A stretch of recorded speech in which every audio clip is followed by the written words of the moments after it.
We purchased a couple of these Heat Shield Thermal Sound Insulation Proofing Mats. The brand name is called Lingda, Lingda.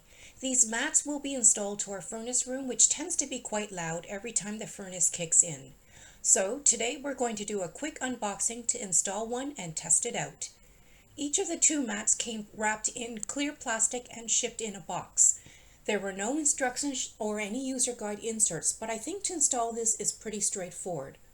The first thing we did was to check the thickness of the mat and the self-adhesive stickiness.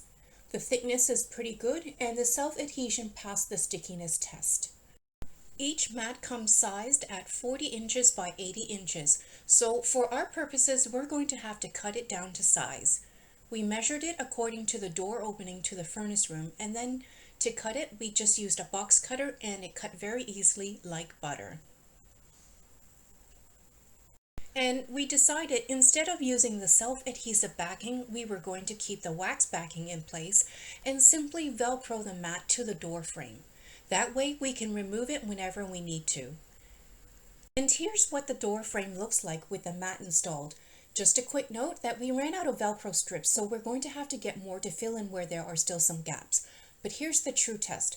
We are going to close the door to the furnace room and play the audio before we install the mat for 10 seconds. And right after that, we will play the audio for another 10 seconds so you can hear the difference after the mat is installed. With the mat installed, the sound can still be heard, of course, but it is definitely lower and more muffled. Have a listen.